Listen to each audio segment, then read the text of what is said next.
শ্রীরামকৃষ্ণদেব অনুভব করেছিলেন যে জীবনে আমাদের মুক্তি হয় না তার দুটি কারণ। কারণ এই কামিনী এবং কাঞ্চনের মধ্যে আমরা বদ্ধ হয়ে আছি। কামিনী এবং কাঞ্চন এই অর্থে আমরা অনেক সময় ভাবি ঠাকুর বোধহয় নারী বিদ্বেষী ছিলেন, তাই তিনি কামিনী শব্দটিকে ব্যবহার করেছেন। কামিনী ও কাঞ্চনের একটি অন্য অর্থ শ্রীরামকৃষ্ণদেব বোঝাতে চেয়েছিলেন। তার সমস্ত কথাই তো ভীষণ রকম সাংকেতিকপূর্ণ। কামিনী শব্দের অর্থ তিনি বোঝাতে চেয়েছিলেন বাসনা, ডিজায়ার, কামনা। সেই কাম্য বস্তু, পুরুষের জন্য কাম্য বস্তু স্ত্রী এবং স্ত্রীর জন্য কাম্য বস্তু পুরুষ। আসলে সেটা শরীর ধারণ না করলে আমরা আমাদের কামনার প্রকাশকে বোঝাতে পারি না, সেই কারণে এরকম জিনিস। আর কাঞ্চন অর্থাৎ যাতে আছি, যেটা আমার আছে তাতে আমার অতৃপ্তি, যাতে আছি তার বাইরে একটা অন্য কিছু আমাদের চাই। ধরুন আপনার একটা জিনিসে হয়ে যায়, আপনি তাতে যখন সন্তুষ্ট হচ্ছেন না, তখন তার প্রাপ্তির উদ্দেশ্যে আপনারা আরও চেষ্টা করে চলেন। সেই দুটির কী করে ত্যাগ করতে হয় তিনি খুব সুন্দর করে তার ব্যাখ্যা করেছিলেন। বিগত দিনে আমরা সেটা পড়েছিলাম। কামিনী ত্যাগের ভেতরে প্রথম হচ্ছে শরীরকে কেন্দ্র করে আমাদের এই যে ভালোবাসা, এই শরীরের ভেতরে কি আছে, এই শরীর, তার চামড়া, তার মেদ, মজ্জা, এই সমস্ত নানা রকমের বস্তু আছে যেগুলি আদতে আমাদের ঈশ্বরের কাছে নিয়ে যায় না। এই বোধটা যতক্ষণ না যাচ্ছে ততক্ষণ পর্যন্ত হচ্ছে না। এইটি হচ্ছে এক। আর দুই হচ্ছে এক হাতে মাটি এবং এক হাতে অর্থ নিয়ে বসে তিনি চিন্তা করতে থাকলেন যে এই টাকায় কি হয়। টাকায় নানা রকম খাদ্যবস্তু পাওয়া যায়, ঘরবাড়ি পাওয়া যায়, ঈপ্সিত বস্তু পাওয়া যায়, কিন্তু তা দিয়ে ভগবান লাভ করা যায় না। অর্থাৎ অর্থ এবং মাটি এই দুটো যেমন নিরর্থক জিনিস, তাই দুটিকে তিনি ফেলে দিয়েছিলেন গঙ্গা জলে। দুটিকে ফেলে দেওয়ার পর তার মনে হলো তিনি কি লক্ষ্মী ছাড়া হলেন। তাই তিনি মায়ের কাছে প্রার্থনা করলেন, তুমি আমার হৃদয়ে থাকো। শ্রীরামকৃষ্ণের ভাষায় খানিকটা পাটোয়ারি বুদ্ধি করলাম, তুমি আমার হৃদয়ে থাকো। এটি কিন্তু আসল আদর্শ। মা লক্ষ্মীর অন্য নাম হচ্ছে শ্রী। শ্রী শব্দের অর্থ হচ্ছে সম্পদ। সম্পদ বলতে আমরা যেটা বুঝি সেটা হচ্ছে চরিত্র সম্পদ। যতক্ষণ না পর্যন্ত আমরা চরিত্র সম্পদে সম্পদশালী হতে পারি, ততক্ষণ পর্যন্ত আমাদের যদি প্রচুর অর্থ থাকে আমাদের সেটা কোনো কাজে লাগে না। আমরা এইখানে গিয়ে থেমেছিলাম। আজকে আমরা পড়ব নতুন একটি শ্রীরামকৃষ্ণের সাধনের একটি নতুন ভাব। আমরা এখন শ্রীরামকৃষ্ণ জীবন সম্পর্কে নানা জায়গা থেকে নানা কিছু পড়ে আমাদের কাছে মনে হয়েছে এটি কোনো রকম নতুনত্ব নেই, কিন্তু সেই যুগে যখন শ্রীরামকৃষ্ণ করেছিলেন সেটি নতুন ছিল। এবং আমরাও যদি সেটা অভ্যাস করতে যাই তাহলে দেখবেন যথেষ্ট সাহসের প্রয়োজন আছে। এই সাহস এবং ওই ঐকান্তিকতা ছাড়া এই সাধনটুকু করা সম্ভব নয়। প্রতিকার বলছেন যে শ্রীরামকৃষ্ণের এক নতুন ধরনের রোগ হলো। অভ্যাস করলেন একটা নতুন রকমের, সূর্যের দিকে তাকিয়ে থাকলেন, সূর্যোদয় থেকে সূর্য অস্ত, চোখের পাতা না ফেলে একভাবে তিনি সূর্যের দিকে তাকিয়ে থাকলেন। এইভাবে 3 দিন একটানাই অভ্যেস করার ফলে তার চোখের আর পলক পড়ছে না। এবং এটা একটা শ্রীরামকৃষ্ণের কাছে একটা মস্ত মাথা ব্যথার কারণ হয়ে গেল। তার চোখের পলক পড়ে না। ছোট শিশু তো সবাইকে জিজ্ঞাসা করে, দেখো দেখি চোখের পলক পড়ছে না। তাই কুক্কুট আর শৃগাল, কুকুর এবং শেয়ালের যে বিষ্ঠা সেটি লোকে যা যা জানে সেইগুলিও আঘ্রাণ করানো হলো, কিন্তু তাতেও শ্রীরামকৃষ্ণের এই ব্যাধি দূর হচ্ছে না। তার ভীষণ মন খারাপ। যখন আমরা আমাদের বুদ্ধি দিয়ে কোনো কিছু বিচার করতে পারি না, আমরা তখন সেটাকে অলৌকিক বলে থাকি। এবং এই আমাদের সাধারণ মানুষের অলৌকিকত্ব মানে ভূতে পেয়েছে, ওই অন্য একটা আত্মা তিনি নিশ্চয়ই তোমায় ভর করেছেন তাই তোমার এরকম হচ্ছে, যা সাধারণের মতো নয়। তাই মানুষ সেইভাবে তাকে বিচার করলেন। শ্রীরামকৃষ্ণদেবের ভারী মন খারাপ, তাকে ভূতে পেয়েছে তাই তার চোখটি বন্ধ হয় না। সবাইকে জিজ্ঞাসা করেন এবং জিজ্ঞাসা করেন, অথচ তার কিন্তু কোনো কষ্ট হয় না। সাধারণত চোখের পাতা না পড়লে কষ্ট হওয়ারই কথা, চোখ শুকিয়ে যাওয়ার কথা, কারণ পাতা যত পলক পড়বে এই বারবার চোখটা ধুয়ে যায়। কিন্তু শ্রীরামকৃষ্ণের অদ্ভুত ব্যাপার, তাই নিয়ে কিন্তু তার সামান্যতম মন খারাপ নেই, তার কিছু মন খারাপ হচ্ছে না। কিন্তু তার ওই ভীষণ দুঃখ, লোকে বলেছে তার ভূতে পেয়েছে, লোকে বলেছে তার যা যা হয়েছে সেটা অস্বাভাবিক রকমের, সাধারণের মতো নয়, এইটাতেই তার বেশি মন খারাপ। লোকে কি বলল এইটাতে তার মন খারাপ। কেন এরকমটা করলেন? কারণ আমাদের বোঝানোর জন্য জীবনটা আমাদের লোকে কি বলল তা নিয়ে মেতে থাকলে আমাদের হবে না। বেশিরভাগ সময় আমরা যেটা করে থাকি যে লোকে কি বলবে এই ভেবেই আমরা সমস্ত নানা রকমের কাজকর্ম করে থাকি। জীবনটা আমার, জীবন যাপনটা আমার, লোকের কথায় আমার কিচ্ছু এসে যাবে না। আমি যদি আমার মতো করে না চলতে পারি, আমি যদি আমার মতো করে ভগবানকে না ডাকতে পারি, আমি যদি আমার ব্যাকুলতা প্রকাশ না করতে পারি, তাহলে লোকের কথাতে আমার কিচ্ছু আসে যায় না। তিনি বিষণ্ণ মনে মন্দিরে বসে আছেন। দেখলেন এমন সময় সেদিনকে মন্দিরে এক সাধু এসে উপস্থিত। সাধু কেমন দেখতে? বলছেন মনোহর মূর্তিখানি বিশাল নয়ন। তার চেহারাটাই ভারী সুন্দর, কিন্তু সবচেয়ে আকর্ষণীয় হচ্ছে তার চোখগুলো, বিরাট বিরাট চোখ, সে আকর্ষণীয় সেই চোখ। মনোহর মূর্তিখানি বিশাল নয়ন দেখিয়া তাহায় প্রভু করিলেন মনে, জিজ্ঞাসিব কিবা পীড়া আঁখি আবরণে। তাকে দেখেই মনে হলো যে এই লোককে যদি জিজ্ঞাসা করা যায় তাহলে নিশ্চয়ই তিনি আমার এই যে কষ্ট এটির অপনোদনের কারণগুলি বলবেন। তারপরে দেখা গেল ঠাকুরকে বলতে হলো না, তিনি শ্রীরামকৃষ্ণের কাছে এসে উপস্থিত হলেন এবং তাকে খুব ভালো করে খুঁটিয়ে খুঁটিয়ে লক্ষ্য করলেন। সাধু বলছেন না, এ তো ব্যাধি নয়। সাধু কয় এ তো নয় ব্যাধি তোমার, লোচন বিকার ইহা সাধনার ফলে, স্বভাবস্থ হবে চক্ষু ঢাকা যাবে খুলে। এই যে সামান্যতম চোখের আবরণ পরে এইটুকু সময় আমরা আমাদের ইষ্ট দেবতাকে দেখতে পাই না। যে নিরন্তর ভগবানকে দেখতে চায় তার সামান্যতম এই দর্শনের ছেদ হলে চলে না। এটা একটা যেন রূপকের মতো, যে চোখের আবরণ খুলে যাওয়া মানে আমার হৃদয়ের আবরণ খুলে যাওয়া। অহর্নিশ সর্বসময়ের জন্য আমি ভগবানের চিন্তা বা ভগবানকেই দেখতে পাচ্ছি, এই বোধে জাগ্রত হওয়া, এই বোধটা আমাদের জীবনে আসা। আমরা ভগবানকে ডাকি কিন্তু সবসময় একটা দূরত্ব দিয়ে ডাকি। আমাদের তো ভয়, যদি ভগবান এসে ধরে কি হবে। ভগবানকে সবসময় ডাকছি, এসো গো তুমি আমায় এসে ধরো, কিন্তু এও ভয় আছে, যদি ধরে আমার এই এমন সাজানো সংসার, এই সদ্য মেলা থেকে কিনে নিয়ে এসছি এই হাতির দাঁতের জিনিসপত্র, বেতের সোফা, তারপরে কত দুঃখ হয় এই পার্থিব পৃথিবী ছেড়ে যেতে আমাদের কত দুঃখ হয়, যে এত জিনিস করেছি, এত করেছি। আমাকে সেদিন একজন বললেন, হ্যাঁ মৃত্যু তো আসবে, মৃত্যুকে কি আমরা আটকে রাখতে পারবো? তাই বলে নাতিপুতি হবে না, দেখে যেতে পারবো না? সত্যি বাবা, কি কাণ্ড! এই হচ্ছে, এই কারণে আমরা জড়িয়ে মরি। আমরা ভগবানকে নিরন্তর দেখতে চাই না। চোখের আবরণ খুলে যাওয়া মানে আমি সমস্ত বন্ধন মুক্ত হয়েছি, নিশিদিন তাকেই শুধু দেখছি, তাকে ছাড়া আর এই জগৎ সংসারের কোনো কিছু আমার জীবনে দৃশ্যমান নয়। শ্রীরামকৃষ্ণের এই সাধন পদ্ধতি আমাদের খুব ভালো করে খুঁটিয়ে খুঁটিয়ে পড়া দরকার। এই 12 বছরের যে দীর্ঘ সাধন ইতিহাস, এটিকে যদি আমরা খুব ভালো করে খুঁটিয়ে খুঁটিয়ে পড়ি, তাহলে দেখবেন আমাদের জীবনে নানা অঙ্কট বঙ্কট কেটে গেছে। আমাদের জীবনে এই সমস্যাগুলো আসে, আমাদের জীবনে এই প্রশ্নগুলো আসে, আমাদের জীবনে এই আকুলতার অভাবগুলো হয়। শ্রীরামকৃষ্ণ তার সাধন ভজন দিয়ে, তার জীবন দিয়ে আমাদের এই প্রশ্নগুলোর এক একটা করে সমাধান সূত্র দিয়ে গেছেন। তার মধ্যেই একটি বড় সমাধান, ঠাকুরের কিন্তু কোনো দুঃখ নেই, একটাই দুঃখ চলে গেল, তাকে ভূতে পায়নি। এটা আমরা দেখব শ্রীরামকৃষ্ণের কাছে, যখন সেই বৈষ্ণবচরণ এসছেন সভাতে, তর্ক হচ্ছে ভৈরবী ব্রাহ্মণীর সঙ্গে বৈষ্ণবচরণ এবং অন্যান্য পণ্ডিতদের। সেই তর্ক সভায় এই সিদ্ধান্ত হলো যে শ্রীরামকৃষ্ণ চৈতন্যদেবের অবতার, তিনি অবতার, এটি প্রকাশিত হলো। আমাদের তো একজন কেউ যদি বলে যে হ্যাঁ নিশ্চয়ই আপনি ভগবানকে দেখেছেন, আমি যদি ভগবানকে নাও দেখে থাকি, আমার বুকের ছাতেই 40 থেকে 60-এ পৌঁছে যাবে, গেঞ্জি জামা কোনোটাই হবে না।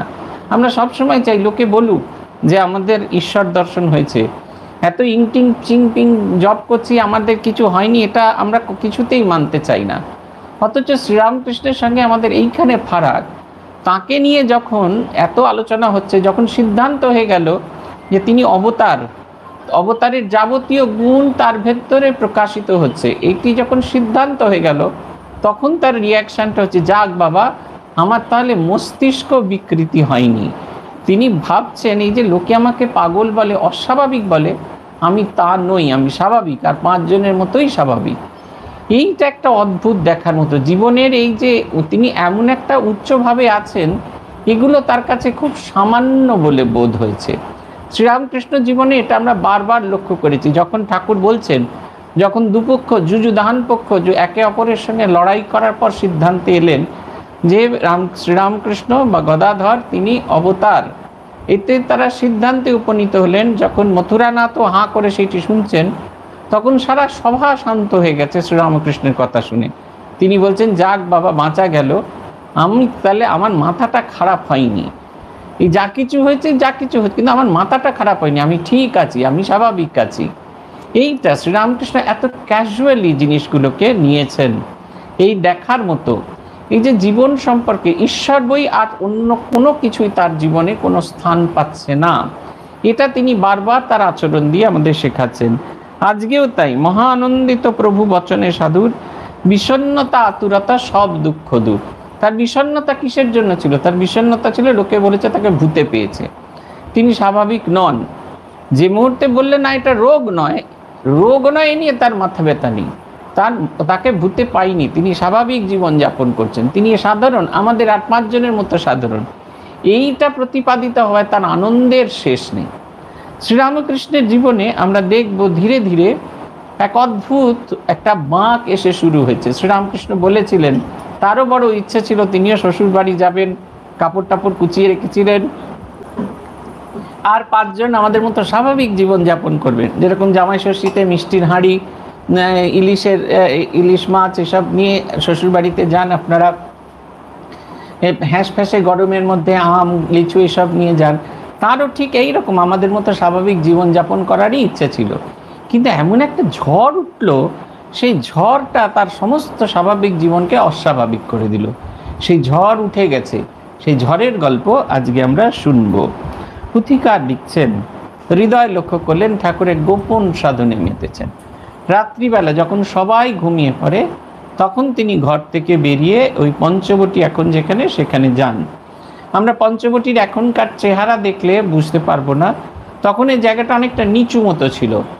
যখন গঙ্গায় জোয়ার আসতো বা সাড়াসাড়ির বান আসতো, জল এসে ওই নিচের জায়গাটা খোঁদলের মতো ছিল, তো এটা জলে পূর্ণ হয়ে যেত। সেই বর্ণনা আছে। ঠাকুর সাধন করতে করতে গভীর ভাব সমাধিতে মগ্ন হয়ে গেছেন, ওর মধ্যেই পড়ে গেছেন। বর্ষার জল এসে ওই তিনি মুখ খুলেই সমাধিতে আছেন, আর সেই জল তার পেটের মধ্যে ঢুকে গিয়ে তার পেট খারাপ হয়েছিল। ওই জায়গাটা খোঁদলের মতো ছিল। পরবর্তীকালে মথুরা মোহন ওই জায়গাটাকে একবারে সুন্দর করে ওই জায়গাটাকে সোজা করেন, একবারে প্লেন করে দেন। এখন যেটা আমরা দেখি ঠিক সেই রকম।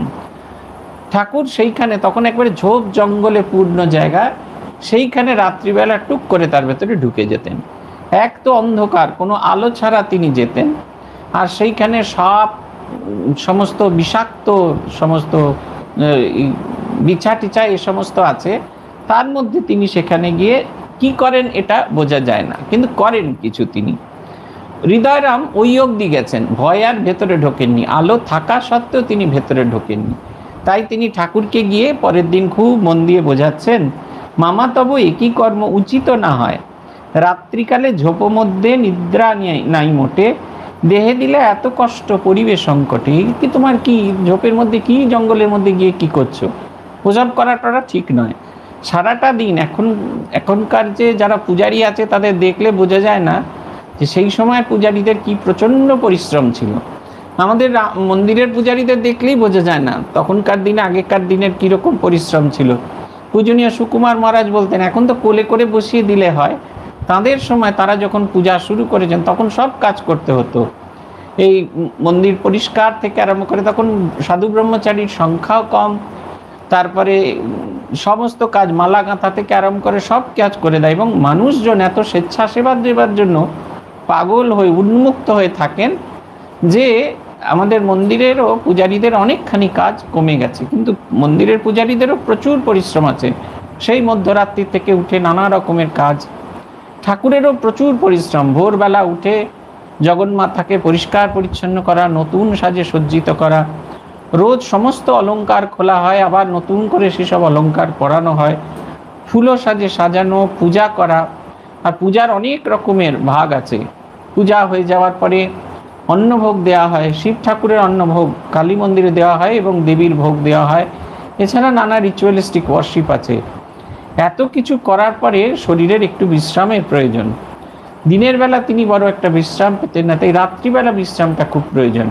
তাই খুব ভালোভাবে, খুব মিষ্টি করে মামাকে বললেন তিনি, এই কাজ তোমার করা ঠিক নয়, তোমার শরীর তো ভেঙে পড়বে। আমরা যেরকম সাধারণভাবে কাউকে একটু অন্য রকমের জীবনযাপন করতে গেলে সবসময় টেনে আনার চেষ্টা করি, সেই রকম বলছেন, হৃদয় বলছেন। কিন্তু ঠাকুর ও কথায় কান দিচ্ছেন না। কেন দিচ্ছেন না?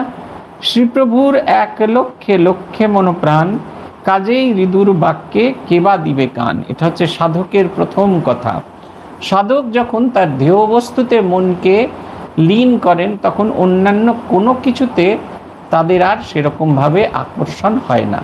এটা আপনারা দেখবেন ইদানিং ছেলেপুলেদের ক্ষেত্রে যেটা দেখা যায়, যখন এই বয়ঃসন্ধিকালে কারুর প্রতি কারুর ভালোবাসা হয়, সেটা যদি অসম হয় আর অন্যরকম কিছু হয়, তখন বাড়ির কারুর কথা আমরা শুনি না, তখন ওইটি আমাদের কাছে ভীষণ আকর্ষণীয় বোধ হয়। ঠিক ওই ভাবটা কল্পনা করুন, ওই ভাবটা ঈশ্বরে তিনি দিয়েছেন। শ্রীরামকৃষ্ণ ভগবত সাধন ভিন্ন অন্য কোনো কিছুতে তার মন নেই, কোনো কিছু তাই তিনি ভাবছেন না, কোনো কিছুর মধ্যে তিনি জড়াচ্ছেন না। তাই যতই ইনি বলুন না কেন, কোনো কিছুতেই তার কান লাগছে না। কিন্তু একটা জিনিস দেখার মতো, আমরা যত পড়বো আমরা দেখব, আমরা হৃদয়রাম সম্পর্কে আমাদের খুব বিচ্ছিরি রকমের ধারণা আছে যে হৃদয়রাম ঠাকুরকে খুব অত্যাচার করতেন, ঠাকুর পোস্তা থেকে লাভ দিয়ে আত্মহনন করার চেষ্টা করেছিলেন। কিন্তু হৃদয়রামের যে কি ভালোবাসা ছিল শ্রীরামকৃষ্ণের প্রতি, এটা কিন্তু আমরা কেউ স্বীকার করি না। আজকে যদি হৃদয়রাম না থাকতেন, তারা আমরা শ্রীরামকৃষ্ণকে নিয়ে লীলাবিলাস করার মতো সুযোগ পেতাম না। তিনি ছিলেন বলেই আজকে শ্রীরামকৃষ্ণের শরীরটিকে তিনি রক্ষা করেছিলেন। তাই আজকে তিনি 50 বছর বেঁচে থাকতে পেরেছিলেন, এবং তার সেই যে দিব্য লীলা, সেগুলিকে আমরা আস্বাদন করে আমাদের জীবনকে সমৃদ্ধ করে থাকি। হৃদয়রাম ভীষণ রকমের ভালোবাসতেন। তার ভালোবাসার প্রকাশটা খানিকটা কর্কশ, কিন্তু সেই ভালোবাসা ছিল নিখাদ একদম। শ্রীরামকৃষ্ণকে তিনি নিখাদ ভালোবাসতেন। তাই ঠাকুরের শরীর খারাপ হয়ে যাবে, এইটি তার প্রাইমারি চিন্তা ছিল। পরবর্তীকালে যে জিনিসটা হতে থাকলো সেটা হলো এই, যখন বুঝিয়ে হলো না, শ্রীরামকৃষ্ণকে তিনি বুঝিয়ে পারলেন না, তখন তিনি অন্য একটি চিন্তা করতে থাকলেন। তার মাথায় একেবারে 100 রকমের বুদ্ধি আসতে থাকলো। কি করে তিনি শ্রীরামকৃষ্ণকে নিবারণ করবেন, এই যে কাজটি তিনি করছেন, এর থেকে তাকে কি করে বারণ করবেন, এইটি করা উচিত নয়, এটি মুখে যখন বোধ হলো না, তখন কি করলে ঠাকুর বুঝবেন, সেইটি নিয়ে তিনি চিন্তা করতেন। অবশেষে তিনি একটি অদ্ভুত উপায় অবলম্বন করলেন। ঠাকুর ওই খোদলের মতো জায়গাটা, যেখানে ওই গাছপালা পরিবেষ্টিত জায়গায়, সেখানে গিয়ে যখন সাধন ভজন করতেন, তখন তিনি দূর থেকে ঢিল ছুটতেন। আমরা এটা কল্পনাও করতে পারি না যে এখনকার মানুষ এইরকম ঢিল ছড়াছড়ি খেলা। আমরা দুজনেরই যথেষ্ট বয়স, 24 বছরের বয়স। 24 বছরে আমাদের স্কুলের ছেলেরা, 16 বছরের ছেলেরা পাবজি খেলে, সেখানে 24 বছরের ছেলেরা ঢিল ছুটবে একে অপরের দিকে, এটা আমরা কল্পনাও করতে পারি না। এইটা প্রমাণ করে এই যে সভ্যতার বিকাশ আমাদের মনের কি একটা অদ্ভুত রকম পরিবর্তন এনে দিয়েছে।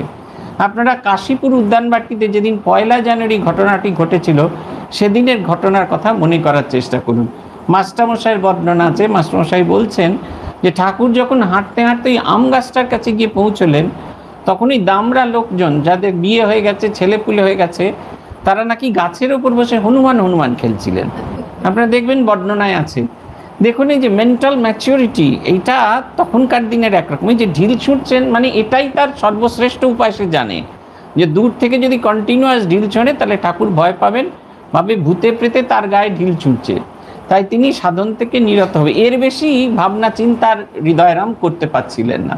যেরকমভাবে মাস্টারমশাই এরা, গিরিশ ঘোষ মাস্টারমশাই, আমাদের রামচন্দ্র দত্ত, এদের মতো সব গুণী মানুষ, সব যে যার নিজের ক্ষেত্রে খুব কৃতি, তারা কি খেলছেন না, আম গাছে উঠে হনুমান হনুমান খেলছেন, পা ঝুলিয়ে হনুমান হচ্ছেন, হুপ হুপ করছেন, নিচে কেউ ঘুরে ঘুরে বেড়াচ্ছেন। ভেবে দেখুন, এটা আমরা এখনকার যুগে দাঁড়িয়ে কল্পনাই করতে পারি না। পাবজি কি খেলা জানতাম না, আমার ছাত্রদের কল্যাণে জানলাম যে পাবজি এক ধরনের জুয়া, সেই ফোনেতে সব খেলে। সে আমাদের ছাত্রদের কল্যাণে এটা শিখলাম, ভাবলাম কত যুগ পেছনে রয়েছি। আর শ্রীরামকৃষ্ণের এই সন্তানরা, তারা হনুমান হনুমান খেলছেন, আর ইনি ঢিল ছড়াছড়ি খেলছেন। ঢিল, ঠাকুর বুঝতেই পারলেন যে ঢিল ছোঁড়াটা যাই হবে, যাই হোক না কেন, আর অন্য কেউ ছুটছে না, হৃদয় রাম ছুটছে। তাই তিনি নিঃশঙ্ক অবস্থায় সাধন ভজনে মন রেখে দিলেন। কিন্তু হৃদয় রামের সদা সর্বদা চিন্তা, মামার শরীর যদি ভেঙে যায় মামা কেমন করে তার কাজকর্ম করবে। এটার দুটো দিক আছে। এক হচ্ছে মামাকে কেন্দ্র করে তার কাজকর্ম। মামাকে যখন, আপনাদের মনে আছে কিনা জানি না, মামাকে যখন বেশকারীর পদ দেওয়া হলো তখন শ্রীরামকৃষ্ণদেব বলেছিলেন তিনি মাকে বেশ পড়াবেন, সাজাবেন, এই শর্তে যদি হৃদয়রাম সব গয়না টয়নার দায়িত্ব নেন। স্টোর কিপার যদি হৃদয়রাম হন একমাত্র তখনই এই আমাদের এর পক্ষে সম্ভব। অতএব সবসময় দে আর ট্যাগড উইথ ইচ আদার, এইটা একটা জিনিস ছিল। আর দুই হচ্ছে, এটা একটা দিক, যদি ঠাকুরের কোনো কারণে চাকরিটা চলে যায় তাহলে তার চাকরিটাও চলে যাবে, এটা হৃদয়রাম ভাবছিলেন। ভীষণ রকমের অভাব, শ্রীহরে ভীষণ রকমের অভাব। ভাগ্য উদ্ধারের জন্য তিনি বর্ধমানে এসেছিলেন।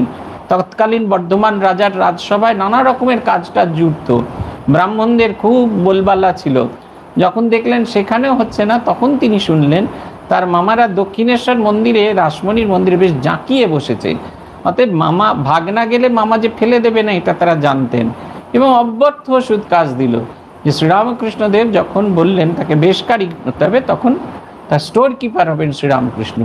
সেই কারণে কাজ খোয়ানোর ভয়, এটা একটা ভয় ছিল। আর দুই হচ্ছে তিনি শ্রীরামকৃষ্ণকে বড্ড ভালোবাসতেন। মাত্র কয়েক বছর, খুব সম্ভবত 4 বছরের ছোট ছিলেন হৃদয়রাম।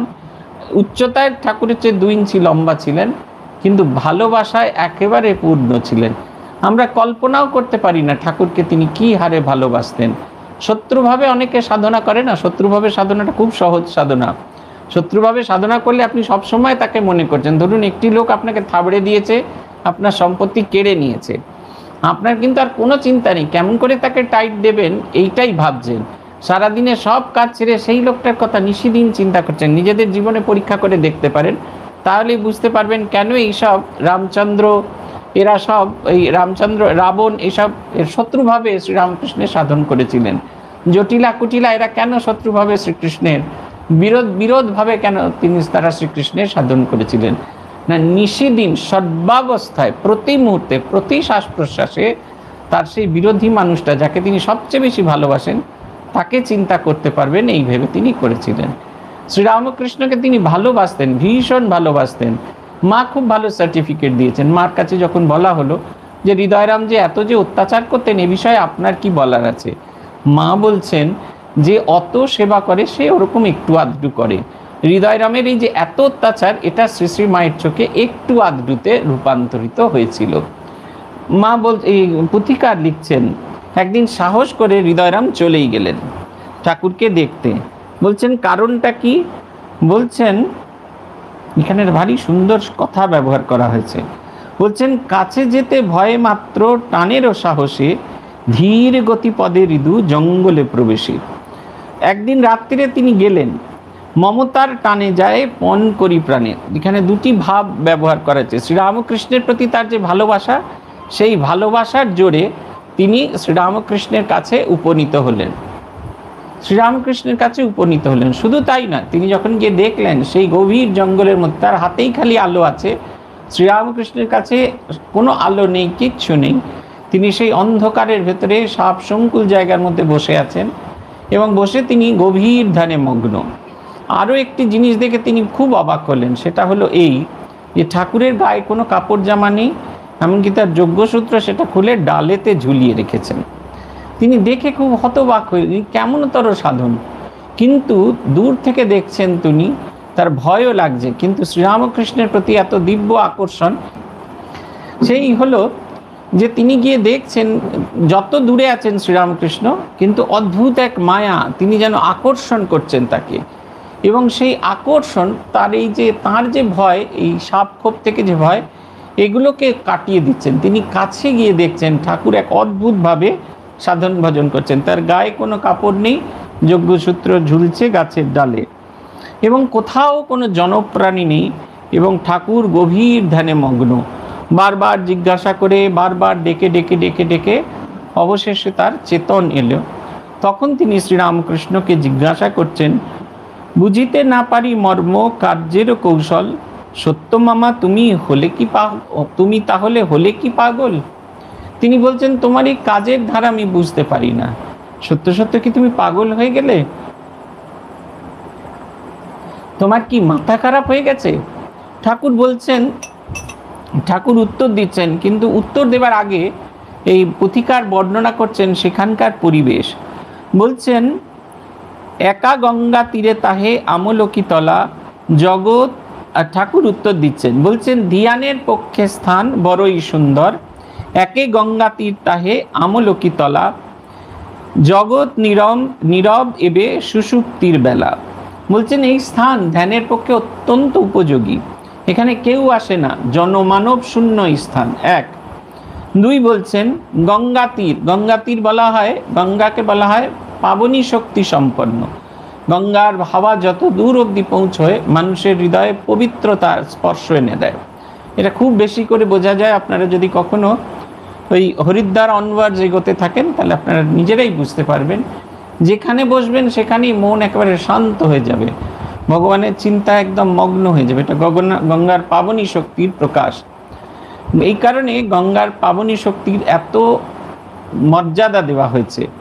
বলা হচ্ছে গঙ্গা জল শুধু স্পর্শ করলে বা গঙ্গা শুধু চিন্তা করলেই মনের ভেতরে পবিত্রতার ভাব আসে। তাই বলছেন, একে গঙ্গা তীর এবে আমলকি তলা। আমলকির তলায় বসে সাধন ভজন করলে খুব দ্রুত সিদ্ধি পাওয়া যায় বলা যায়। আগে আমোদরের তীরে একটি আমলকি গাছ ছিল। বর্ণনা আছে যে যখন শরদানন্দজি এবং যোগিন মায়ের বাড়িতে যেতেন, তারা রোজ সকালবেলা আমোদরে স্নান করতে যেতেন এবং স্নান শেষে সেই আমলকি গাছের তলায় বসে তারা সাধন দীর্ঘ সময় ধরে জপ ধ্যান করতেন। সেই আমলকি গাছ আর নেই, সেটি নষ্ট হয়ে গেছে, পরে লাগানো হয়েছে কিনা জানি না। কিন্তু ঠিক এখন যেখানে ঘাট তৈরি হয়েছে, ঘাটটা ঘুরে যে বাঁদিকে একটা জায়গা যেখানে তার বাবা শ্রী মায়ের বাবা মাকে দাহ করা হয়েছিল বলে চিহ্নিত করা আছে, ওই জায়গায় ওই আমলকি গাছটি ছিল। এই আমলকি তলায় বসে এই কারণে সাধন ভজন করতে বলা হচ্ছে। জগৎ নীরব এবে সুষুপ্তির বেলা, সমস্ত জগৎ শান্ত হয়ে গেছে। মধ্যরাত্রিরে জপ করা এই কারণে সবচেয়ে বেশি আনন্দের, কারণ মহানিশায় জপ করলে তখন জগৎ এমনি থেকেই শান্ত হয়ে যায়। আপনাকে মনকে আর চেষ্টা করতে হয় না শান্ত করার জন্য, আপনা আপনি মন শান্ত হয়ে যায়। রাজা মহারাজ খুব জোর দিতেন, তার শিষ্যদের উপর খুব জোর দিতেন মধ্যরাত্রিরে জপ করবার সময়, মহানিশায় জপ করবার কথা বলতেন। বস্ত্রযোগ্য সূত্র আমি রাখিব কেমনে, দারুণ বন্ধন দুই মায়ের বিধানে। তুমি নাহি জানো হৃদু শাস্ত্রেতে কথিত, পাশযুক্তে ধ্যান সিদ্ধ নহে কদাচিত। বস্ত্র আর যোগ্যসূত্র আমি কি করে রাখবো? বস্ত্র কি করে? বস্ত্র আমাদের লজ্জা নিবারণ করে। লজ্জা হচ্ছে একটি বন্ধন, যে বন্ধনে আমরা কিছুতেই একে অপরের সঙ্গে এক হয়ে যেতে পারি না। আমাদের ওই একটা বন্ধন থাকে, আমরা একে অপরের কাছে লজ্জা পাই এবং সেই লজ্জা নিবারণের জন্য বস্ত্র পরিধান করি। সভ্যতা যখন প্রথম এসেছিল তখন কিন্তু মানুষ জামা কাপড়ের ব্যবহার জানতো না, তখন খাওয়া দাওয়াটাই তাদের কাছে প্রধান ছিল। ওই কারণে আমাদের যাবতীয় সভ্যতা শুরু হয়েছে নদীমাতৃক সভ্যতা। নদীর তীরে উর্বর যে পলিমৃত্তিকা, সেগুলো আমাদেরকে সহজে খাদ্যদ্রব্য প্রস্তুত করতে সাহায্য করত। সেই কারণে যাবতীয় আমাদের যাবতীয় সভ্যতা সেগুলো সব ওই নদীর মাতৃক সভ্যতা, নদীর কুলকে কেন্দ্র করে গড়ে উঠেছে। এবং সেইভাবেই তখনকার দিনে মানুষ এগুলো জামা কাপড় পরতেন না, জামা কাপড় পরার অভ্যাসটা অনেক দিন পরে। আর যোগ্যসূত্র কি করে? যোগ্যসূত্র আমাকে অন্যের থেকে আলাদা করে। আমি ব্রাহ্মণ, এই যোগ্যসূত্র আমি ব্যবহার করি। আগে ত্রিবর্ণেরই যোগ্যসূত্র ব্যবহারের অধিকার ছিল। গুরুগৃহে যখন যাওয়া হতো তখন তাদের উপনয়ন সংস্কার হতো এবং ব্রাহ্মণ, ক্ষত্রিয়, বৈশ্য তিনজনকেই এই যোগ্যসূত্র দেওয়া হতো। গুরুগৃহে যেতে গেলে দুটি জিনিস ট্যাকে করে নিয়ে যেতে হয়, এক হচ্ছে শিখা আর একটা হচ্ছে সূত্র। ওই যে টিকি যেটা, সেটা হচ্ছে পরিচায়ক। আমি এই যে উপনিষদ, আমি যে বেদান্ত চর্চা করতে হবে, ব্রহ্মকে জানার জন্য যে গ্রন্থ, সেই গ্রন্থ জানার আমি অধিকারী, আমি সেটা পড়তে পারি, আমাকে সেই পাসপোর্ট দেওয়া হয়েছে। আর যোগ্যসূত্র কি না, আগেকার দিনে ওই মূর্তি উপাসনা ছিল না, নিয়মিত নিত্য যজ্ঞ, নিত্য হোম করতে হতো, দেবতাকে অগ্নিরূপ কল্পনা করা হতো। এখনও যদি আপনারা যেখানে যখন ঠাকুরের হোম হয়, যদি ভালো করে লক্ষ্য করেন তাহলে দেখবেন প্রত্যেক অগ্নির নাম করা হয়। এই যখন শ্রীরামকৃষ্ণ পুজো হয় তখন বলা হয় অগ্নেত্তম শ্রীরামকৃষ্ণ নামাসি, হে অগ্নি, তোমাকে শ্রীরামকৃষ্ণ নামে ভূষিত করা হচ্ছে, এখন তুমি শ্রীরামকৃষ্ণ রূপে আমাদের সামনে থাকো। দুর্গা পুজো করার সময় আমরা বলি অগ্নেত্তম শ্রী দুর্গা নামাসি, তখন ওই অগ্নিটি দুর্গার স্বরূপ, তারই মধ্যে আমরা যাবতীয় কিছু দিই। অগ্নির অন্য নাম হচ্ছে বহ্নি। বহ্নি মানে যে বহন করে নিয়ে যায়। দেখবেন আমরা যখন যজ্ঞ করি তখন যেমন শ্রীরামকৃষ্ণের যজ্ঞ নামে আহুতি দিই, মায়ের নামে আহুতি দিই, স্বামীজির নামে আহুতি দিই, গুরু গণেশ আদি পঞ্চদেবতা সবার নামে আহুতি দিই। যজ্ঞের কাজ হচ্ছে, অগ্নির কাজ হচ্ছে যজ্ঞ ভাগ দেবতাদের পৌঁছে দেওয়া। এই যে আমরা যে শিক্ষা, এই যে পৈতেটা পড়ি, এটা আমাদেরকে আলাদা করে রাখে, আমাকে আমার বর্ণ, আমি অন্যের থেকে উচ্চ সেইটি মনে করিয়ে দেয়। আমি ব্রাহ্মণ, আমি সংস্কারযুক্ত, এটি মনে করিয়ে দেয়। তাই এই দুটি বন্ধন যদি থাকে তাহলে আমরা কিছুতেই তাই দিয়ে বন্ধন শূন্য মাতাকে কিছুতেই চিন্তা করতে পারবো না। এই কারণে বলছেন, পুথিকার বলছেন, তুমি হয়তো জানো না, শাস্ত্রে বলে পাশযুক্তে ধ্যান সিদ্ধ নহে কদাচিৎ। পাশ রয়েছে অথচ তুমি ধ্যানে সিদ্ধ হবে, তা কখনো হতে পারে না। ধ্যান মানে যে অসীমের সাথে মিলে যাওয়া, সেই যে অসীম সত্তা তার সাথে মিলে যাওয়া। বিরজানন্দজি খুব সুন্দর করে এই জপ আর ধ্যানের মধ্যে ফারাকটি তার পরমার্থ প্রসঙ্গে বোঝাচ্ছেন। জপ হচ্ছে একজন মানুষকে নিরন্তর তার নাম ধরে ডাকা। আপনার খুব প্রিয়জনই ঘরের মধ্যে বসে আছে, আপনি ধরুন এই দরজা দুটো বন্ধ, ভেতরে সুকুমার মহারাজ বসে আছেন, আপনি এসে দরজা ধরে ও মহারাজ, ও মহারাজ, ও মহারাজ, ও মহারাজ করে ডাকছেন। এই নিরন্তর তার নাম ধরে ডেকে যাওয়া, সেটা হচ্ছে জপ।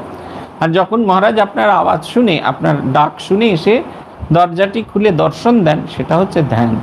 ধ্যান মানে হচ্ছে আপনার সেই ধ্যেয় বস্তুর সাথে একীভূত হয়ে যাওয়া। তিনি হলেন অনন্ত স্বরূপ, ঈশ্বর হচ্ছে অনন্ত স্বরূপ। ঈশ্বরের ধ্যান করা মানে হচ্ছে সেই অনন্ত স্বরূপের হয়ে যাওয়া। কিন্তু আমার যদি এই যে গলায় যদি পইতে থাকে, আমার যদি কাপড় থাকে, আমি পাশযুক্ত হই, তাহলে আমি কিছুতেই সেই অনন্তের সাথে মিলে যেতে পারবো না। যেমন একটা গ্যাস বেলুন, আপনি যদি তার তলায় যে সুতোটা থাকে, সেটা যদি ওই যে গ্যাসের যেখানে তৈরি করছে, তাতে দেখবেন একটা এরকম লোহার একটা পেরেক লাগানো থাকে, সেই পেরেকে এই সুতোর অংশটা লাগানো থাকে। গ্যাস বেলুনটা ওড়ে, কিন্তু সেটা অনন্ত আকাশে মিলে যেতে পারে না। তারপরে যখন আপনি সেই এটাকে খুলে দেন, দড়িগুলো খুলে দেন, তখন সেটা অনন্ত আকাশে মিলে যায়। এই পাশযুক্ত আর পাশমুক্ত এই ফারাক। আপনারা অনেকেই আনন্দ সিনেমা দেখেছেন, সেইখানে একটা জিন্দেগি কাইসি এ পহেলি রাতে, সেইখানে একটা অদ্ভুত দৃশ্য আছে যে ছোট শিশুদের সঙ্গে খেলছেন, আর সেই অনন্ত জীবনের পরিচায়ক দেখানোর জন্য, আগেকার সিনেমাগুলি তো গভীর ভাব নিয়ে হতো, সেই যে বেলুনগুলোকে মুক্ত করে দেওয়া হচ্ছে, সে অনন্তের সাথে মিশে যাচ্ছে, এর জীবন শেষ হয়ে যাচ্ছে, নায়ক তার জীবন শেষ হয়ে যাচ্ছে, তিনি সে অনন্তের সাথে মিশে যাবেন, সেইটা যেন দেখানো হচ্ছে একটা রূপকের মাধ্যমে। ঠাকুর বলছেন পাশযুক্ত হয়ে কখনো ধ্যান সিদ্ধ হওয়া যায় না। অনন্তের সাথে মিশে যেতে হলে এই যে পাশ, সেগুলোকে ছেড়ে দেবো। তারপরে দেখুন একটা ছোট্ট পাটোয়ারি করছেন। কি সে পাটোয়ারি না, বলছেন যাইবার কালে দুই পড়িব আবার, হৃদয় বিস্ময়ে শুনে বচন মামার। বলছে আবার যখন স্বাভাবিক হয়ে আসবো, তখন ঠিক আবার সেগুলো পরে আবার তোমাদের মতো হয়ে আসবো। আবার তোমরা দেখবে আমি কাপড় পরেছি, আমি আবার এগুলি পরেছি, সবটুকু করেছি। এইটা একটা ছবি আমাদের কাছে দেয়। আমরা যখন ঈশ্বরের সঙ্গে সন্নিবিষ্ট হই, তখন কিন্তু আমি ঈশ্বরের, সেখানে কিন্তু কোনো বন্ধন থাকার কথা নয়, সেখানে কিন্তু কোনো আবরণ থাকার কথা নয়। তার মানে জামা কাপড় ছেড়ে তার সামনে বসতে হবে তা নয়, মানে মনের কোনো রকম বন্ধন থাকা দরকার। আবার যখন স্বাভাবিক ভূমিতে আসবো, তখন আবার সেটা আমি আবার ক্যারি করে নিয়ে আসবো না, আমাদেরই উল্টোটা হয়ে যায়। আমরা যখন এই সাধারণ মানুষজনের সঙ্গে দেখা করি, যারা দেখবেন একটু মঠ মিশনে আসা যাওয়া করে থাকি, জানা এটা আমাদের একটা কীরকম একটা, আমরা যতক্ষণ না দেখাতে পাচ্ছি যে আমি একটু অন্যরকম, ততক্ষণ পর্যন্ত আমার মনের ভেতরে শান্তি হয় না যে আমি ভগবানকে ডাকি। আর যখন ভগবানের কাছে থাকি, এই জগতের যাবতীয় জঞ্জাল সেগুলোকে নিয়ে গিয়ে জপ করবার সময় ওই ভাবি এই আজকে ভারী জল দিতে একটুখানি কম দিয়েছিল, ওই আজকে বাজারের সময় 50 পয়সা বেশি নিয়েছিল, শাকটা যে দিয়েছিল তাতে বেশি মাটি ছিল, ভালো করে ধোয়া ছিল না, রাঁধুনি যখন রান্না করছিল তখন যে আলুগুলো থেতেছিল যে গ্লাসটা দিয়ে, সেই গ্লাসের তলাটা যথাক্রমে ধোয়নি। যাবতীয় সংসারকে আমরা টেনে নিয়ে যাই ভগবানের কাছে। আর যখন ভগবানের কাছে, যখন সাধারণ মানুষের কাছে আসি, তখন আমরা কতটা ভগবত সমীপে ছিলাম সেইটা দেখা। শ্রীরামকৃষ্ণদেব তার আচরণ দিয়ে খুব পরিষ্কার করে বলছেন, একদম আলাদা করে দিচ্ছেন, সেগমেন্ট করে দিচ্ছেন। যখন ভগবানের কাছে যেতে হবে সবটুকু উজাড় করে সমস্ত বন্ধন মুক্ত হয়ে তার সামনে আসতে হবে। আবার যখন স্বাভাবিক জীবনযাপন করতে হবে তখন তিনি স্বাভাবিকভাবে থাকবেন। খুব ভালো করে লক্ষ্য করবেন, আপনাদের সকলের গুরুকে আপনারা লক্ষ্য করেন, প্রণাম করবার সময় লক্ষ্য করবেন, তাদের জীবনের মধ্যে সামান্যতম অস্বাভাবিক জিনিস আপনারা লক্ষ্য করতে পারবেন না। অথচ এটা একবারে নিশ্চিত, তিনি যখন আপনাকে মন্ত্র দীক্ষা দিচ্ছিলেন তখন তিনি তার যে উচ্চ আধ্যাত্মিক শক্তি আপনার ভেতরে সঞ্চার করতে পেরেছেন। এমন একটা মানুষ, হাজার হাজার মানুষের ভেতরে সেই উচ্চ আধ্যাত্মিক সম্পদকে সম্প্রসারণ করতে পারছেন, তার কতখানি শক্তি। কিন্তু যখন আমরা বাহ্যিক নিয়মে দেখি তখন তাকে মনে হয় আমার আপনার মতোই খুব স্বাভাবিক মানুষ, তার ভেতরে এতটুকু অন্যরকম কোনো কিছু দেখা যায় না। বড়জোর একটু আশীর্বাদ করার জন্য হাতটা তোলেন, এ ভিন্ন আর কোনো রকম অস্বাভাবিক কিচ্ছু জিনিস আমরা লক্ষ্য করতে পারি না। পুথিকার লিখছেন যে এ তো হলো হৃদয়রামের ব্যাপার, হৃদয়কে তো ভালোবাসতেন অনেকেই, সেই ভালোবাসার মানুষজন তারা কীরকমভাবে এটা রিয়্যাক্ট করছেন। আর পুথিকার বলছেন এদিকে রানী রাসমণির খুব মন খারাপ হয়েছে, ঠাকুর অসুস্থ। রানী রাসমণির যে দর্শন আমরা দেখেছি, প্রথম যেদিন তিনি ঠাকুরকে দেখেন, ঠাকুরের সেই দিব্য মূর্তি দেখে তার ভীষণ ভালো লেগেছিল, তার ভেতরে বাৎসল্য রসের সঞ্চার হয়েছিল। রানী রাসমণির খুব ইচ্ছা ছিল তার একটি সন্তান হোক, কিন্তু বিধাতা পুরুষ তাকে সন্তান দেননি, তাকে কন্যা সন্তান নিয়েই খুশি থাকতে হয়েছিল, তার পুত্র সন্তান ছিল না। সেই কারণে শ্রীরামকৃষ্ণকে দেখে তার ভেতরে যেন তার সেই পুত্র সন্তানের প্রতি যে বাৎসল্য সেইটা সঞ্চারিত, সেটা একদম প্রথম দিন দর্শনই আছে। ঠাকুরকে যখন তিনি দেখলেন, ঠাকুর হেঁটে যাচ্ছেন, ঠাকুরকে যখন তিনি দেখলেন অদ্ভুত এক ভালোবাসা তার মধ্যে জেগেছিল। তারপর থেকে যত দিন গেছে, শ্রীরামকৃষ্ণের সঙ্গ যত করেছেন তত তার প্রতি তার ভালোবাসা জেগেছে। তারপরে তিনি দেখলেন যে ঠাকুর এরকম পাগলের মতো আচরণ করছে, আমাদের মতো স্বাভাবিক যে আচরণ করেন সে তো আমাদের হিসাবে পাগল। ঠাকুর পূজা অর্চনা সব কিছুই করেন, কিন্তু তার যে ভালোবাসার পূজা সেটাকে আমরা সবাই বুঝে উঠতে পারি না।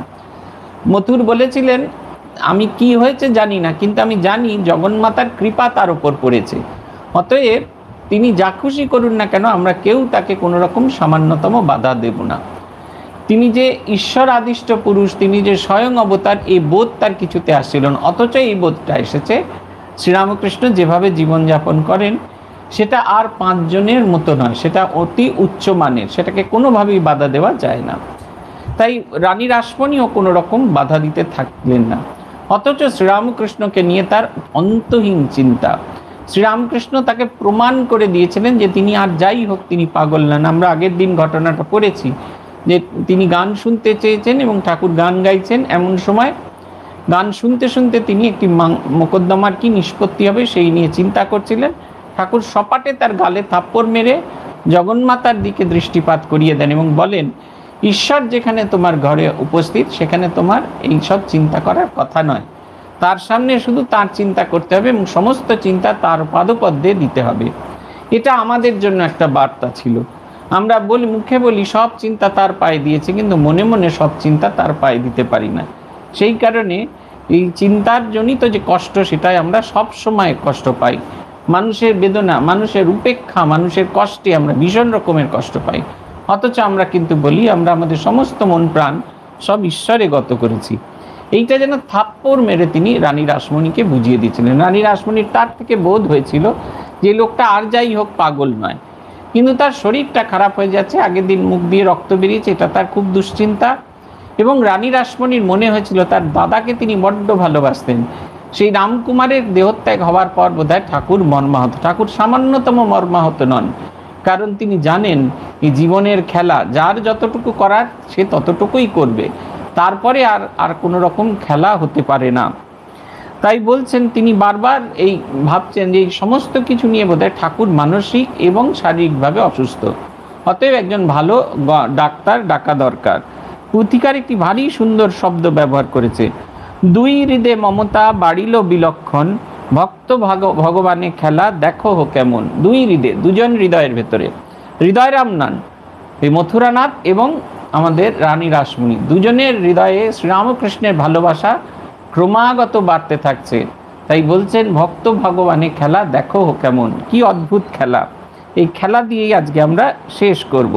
পুথিকার লিখছেন, শ্রী গঙ্গা প্রসাদ কবিরাজ অতি খ্যাত, চিকিৎসা কারণে তার করিলে নিযুক্ত, যথাসাধ্য পীড়ায় নির্ণয় তেহ করি, মাখিতে দিলেন তেল খেতে দিল বড়ি, তেল বড়ি ব্যবহারে বহুদিন গেল, প্রতিকার সে পীড়ার কিসেও না হলো, যত দেখে তত বাড়ে পীড়া দিনে দিনে, এত বড় কবিরাজ সচিন্তিত মনে। তখন সে বিখ্যাত ডাক্তার কবিরাজ গঙ্গা প্রসাদ সেনকে নিযুক্ত করা হলো। গঙ্গা প্রসাদ সেন তার যে ঔষধের দৃষ্টি দিয়ে দেখে তিনি শ্রীরামকৃষ্ণকে যতটা অসুস্থ বুঝলেন, সেই অনুযায়ী ওদের তো ওই মাখার জন্য তেল আর খাওয়ার জন্য বড়ি খলনুড়ি দিয়ে মেরে খেতে হবে, খুব কাজের জিনিস, কবিরাজ জিনিস। আমরা উপেক্ষা করি তাই, কিন্তু তা নয়। কিন্তু ইদানিং আর ভালো কবিরাজ খুঁজে পাওয়া যায় না। আগে এইখানে বিধান সরণিতে একজন কবিরাজ ছিলেন, রবীন্দ্রদেব ভট্টাচার্য, অসাধারণ। তার ওষুধ শব্দের মতো কথা বলতো, একবারে খাওয়া হলেই সুস্থ হয়ে যাওয়া যেত। তো সেই এই কবিরাজ গঙ্গা প্রসাদ সে নানা রকম কিছু দিলেন, কিন্তু ঠাকুরের কিন্তু আর কিছুতেই শরীর ঠিক হয় না। ওষুধও খাচ্ছেন, তেলও মাখছেন, সবই করছেন, কিন্তু ব্যাধি দিন দিন বাড়তে থাকছে। আসলে এ ব্যাধি কোনো ওষুধে সারবে না, এটা গঙ্গা প্রসাদ সেন বুঝে উঠতে পারেননি। বুঝলেন খানিক দিন বাদে। ঘটনা হলো এই, পুথিকার বলছেন যে একদিন কবিরাজ গঙ্গা প্রসাদ সেনের বাড়িতে গিয়ে সকালবেলা ঠাকুর উপস্থিত, তার শরীর সারছে না, ছেলে মানুষের মতো চলে গেছেন ঠাকুরের কাছে। তার সেই ঔষধখানায় সেখানে গঙ্গা প্রসাদ সেনের ছোট ভাই বসেছিলেন। তিনি যোগ সাধনা করতেন। শ্রীরামকৃষ্ণকে দেখা মাত্র তার শরীরের অঙ্গের লক্ষণাদি দেখে তিনি বুঝলেন ইনি একজন মহাযোগী। ঠাকুরকে তিনি জিজ্ঞাসা করলেন, গঙ্গা প্রসাদ সেনের কাছে তিনি কেন এসেছেন? ঠাকুর বললেন তিনি বিশেষ অসুস্থ, তাই অসুস্থতার জন্য তাকে গঙ্গা প্রসাদ সেন চিকিৎসা করছেন ওষুধ নেবার জন্য। গঙ্গা প্রসাদ সেনের ওষুধে তার কোনো কাজ হয়নি, তাই গঙ্গা প্রসাদ সেনকে তিনি রিপোর্ট করতে এসেছেন, যদি অন্য কোনো ওষুধ দেন, এরকম কিছু। ঠাকুরের দিকে হাঁ করে তাকিয়ে গঙ্গা প্রসাদ সেনের ছোট ভাই দেখছেন। কি দেখছেন? বলছেন, পীড়া বলে তথাপিহ মূর্তি মুগ্ধকারী বিশেষিয়া জিজ্ঞাসিল সবিনয় করি। ঠাকুরকে দেখছেন, ঠাকুরের কাছে শুনেছেন তিনি নাকি ভীষণ রকমভাবে অসুস্থ, যে কারণে কবিরাজ গঙ্গা প্রসাদ সেনের কাছে তিনি এসেছেন। অথচ ঠাকুরকে দেখে এত সুন্দর, এত ভালো লাগছে, ঠাকুরের এত রূপ মুগ্ধকারী, বলছেন তাকে দেখে তার মন একবারে মুগ্ধ হয়ে যাচ্ছে। তার একবারও মনে হয়নি যে শ্রীরামকৃষ্ণের শরীরে সামান্যতম অসুখ আছে। তিনি তখন খুঁটিয়ে খুঁটিয়ে জিজ্ঞাসা করতে থাকলেন তার কি অসুবিধা হয়। সেই অসুবিধাগুলো তিনি ঠাকুরকে জিজ্ঞাসা করতে থাকলেন। ঠাকুরের সমস্ত কথা শুনে শ্রীপ্রভুর মুখে শুনি সকল বরতা চিকিৎসক সহোদরে কহিলেন কথা। ঠাকুরের সমস্ত কথা শুনে তিনি তার দাদাকে বললেন, কি বললেন? এ পীড়ার শান্তিদানে নিদানে না পারে, আরোগ্য প্রয়াস মাত্র অন্ধজনে করে। এনার যে রোগ হয়েছে তোমার ওষুধ দিয়ে একে সারবে না। এবং ওষুধ দিয়ে সারা মানে, যেমন আমাদের শাস্ত্রে বলেছে, অন্ধে নৈবা যথান্ধা অন্ধকূপে পতন্তি। অন্ধ যেমন অন্ধকে পথ দেখালে যেমন দুজনেই কূপে গিয়ে পড়ে, দুজনেই তো দেখতে পায় না। আমি দেখতে পাচ্ছি না ওইখানে একটা গর্ত খোঁড়া আছে, আমি হেঁটে হেঁটে চলেছি, আরেকজন অন্ধকে বললাম তুই আমাকে ধরে চল, দুজনে মিলে পেরিয়ে যাব রাস্তা। নিজেই দেখতে পাই না সামনে কুয়ো খোঁড়া আছে, নিজে গিয়ে পড়লুম এবং আমার সঙ্গে যাকে টেনে নিয়ে এসেছিলাম তাকেও ফেললুম। তাই বলছেন এ পীড়ার যদি তুমি নিদান দিতে চাও তাহলে সেটা হবে অনেকটা অন্ধের সেই রাস্তা দেখার মতো হবে। আরোগ্য প্রয়াস মাত্র অন্ধজনে করে, কারণ আমরা জানি না কোন ওষুধে এটি সারবে। যোগেশ দুর্লভ পীড়া, পীড়া ইহা নয়, সমুদিত অঙ্গে পীড়া বহু ভাগ্যে হয়। এই যে ওনার যে অসুখ করেছে, এই যে শারীরিক বিকার হচ্ছে, এটা যোগেশ দুর্লভ পীড়া। এটা যোগীদের যিনি ঈশ্বর, সেই শিবের অঙ্গে যে কষ্ট হতো, এগুলো তাই, এগুলো সাধারণ মানুষের ভেতরে হয় না। বলছেন সমুদিত অঙ্গে পীড়া বহু ভাগ্যে হয়। আমরা তো জানি অসুখ করলে সেটা খুব দুর্ভাগ্যের কথা, কত কষ্ট হয়। এ বলছে তা নয়, এর যে কষ্ট হচ্ছে, গাত্রদাহ হচ্ছে, নাক মুখ দিয়ে রক্ত পড়ছে, এগুলো বহু ভাগ্যে হয়, সাধারণ মানুষের হয় না। তথাপিও প্রতিকার কবিরাজ করে, বাড়িতে লাগিল বেগ কিসেও না সারে। তবু কবিরাজ চেষ্টা করে চলেছেন, বারবার চেষ্টা করে চলেছেন, কিন্তু তার কোনো ওষুধে তার সামান্যতম সুস্থতা হচ্ছে না। ঠাকুর ধীরে ধীরে ক্রমাগত অসুস্থ হয়ে পড়ছেন জাগতিক নিয়মে, কিন্তু তিনি মনের আনন্দে ঘুরছেন। আমাদের মনে আছে, আমাদের যেদিন ব্রহ্মচর্য দীক্ষা হচ্ছে সেই দিন সকালে আমরা পরম পূজ্যপাদ শ্রীমৎ স্বামী রঙ্গনাথানন্দজিকে প্রণাম করতে গেছি। আমাদের সেদিন নির্জলা উপবাস আছে। পূজনীয় মহারাজকে প্রণাম করার পর পূজনীয় মহারাজ আমাদের সবাইকে চকলেট দিতে থাকছেন। আমরা সেই চকলেটগুলো নিচ্ছি, জামা পরা নেই তো, যে যার আঁচলে বাঁধছি আর কি। বামনাইগিরি আর কদিন বাদে করতে হবে, তাই ছাঁদা বাঁধাটা অভ্যাস করছি আমরা। আমাদের যিনি আচার্য তিনি মহারাজকে বলছেন, মহারাজ ওদেরকে লজেন্স টজেন্স দেবেন, ওরা যদি খেয়ে ফেলে আজকে ওদের উপোস। মহারাজ বলছেন, yes yes I know, they are externally fasting but internally feasting. আমি জানি আজকে ওদের উপোস, ওরা বাইরে উপোস করে আছে কিন্তু ভেতরে আনন্দে পূর্ণ হয়ে আছে। দে আর ফিস্টিং ইন্টারনালি এক্সটার্নালি ফাস্টিং। বাইরে ওদের দেখে মনে হচ্ছে ওরা উপবাস করে আছে, কিন্তু মনের ভেতরে আনন্দ হয়ে আছে। শ্রীরামকৃষ্ণের জীবনটা ঠিক তাই। আমরা বাইরে থেকে তাকে দেখে মনে হতো তিনি যেন পীড়াগ্রস্ত, তিনি যেন কঠিন পীড়ায় আক্রান্ত, কিন্তু তিনি যে দিব্য আনন্দে ভরপুর হয়ে আছে এটি দেখা বা বোঝার মতো চোখ বা মন কোনোটাই আমাদের ছিল না। আজও আমাদের তৈরি হয়নি। আজও আমরা ঠাকুরকে পাগল বলে থাকি। যে মহেন্দ্রলাল সরকার তিনি ছিলেন, তিনি ঠাকুরকে প্রথমে দেখে মনে করেছিলেন যে বাবুদের যেমন শিম্পাঞ্জি বাঁদর ছানা পোষে, ঠিক সেই রকম মথুরা মোহন বোধহয় একজন পরমহংসকে পুষেছে। যেমন শিম্পাঞ্জি বাঁদর ছানাকে দড়ি বেঁধে নিয়ে আসা এক জায়গায় তার আরেক জায়গায় করে, সেই রকম পরমহংস মশাইকেও টেনে বেঁধে নিয়েছে। এর কোনো রোগটোগ হয়নি। কিন্তু পরবর্তীকালে শ্যামপুকুর বাটিতে এসে যখন তিনি শ্রীরামকৃষ্ণকে দেখলেন, তার স্বরূপ অনুধাবন করলেন, তখন তার বড় লজ্জা হতো। তিনি সমস্ত কাজ ফেলে দিনের পর দিন শ্যামপুকুর বাটি এবং কাশীপুরে এসেছিলেন, এবং শ্রীরামকৃষ্ণ যেমন তাকে বলেছিলেন যে ও রসবে মানে যখন সে তার স্বরূপকে জানতে পারবে তখন সে সরস হয়ে উঠবে। এই প্রার্থনা, এই আশীর্বাদ তিনি আমাদের সকলকে বুঝিয়েছেন। আমরা বাহ্যিক দৃষ্টি দিয়ে যতক্ষণ শ্রীরামকৃষ্ণকে দেখব ততক্ষণ পর্যন্ত আমরা তার স্বরূপ অনুধাবন করতে পারবো না। আমাদের মনে হবে তার মাথার স্ক্রু 4টি ঢিলে আছে, আমার কাছেই স্ক্রুড্রাইভার আছে, তাই দিয়ে আমি এটাকে টাইট করে দিতে পারি। কিন্তু যত আমরা অনুধাবন করব, যত গভীরে যাব, তত বুঝবো আমাদের স্ক্রুগুলোই ঢিলে আছে, এবং তিনি যদি চেষ্টা করেন তাহলে আমাদের স্ক্রুগুলো টাইট হবে।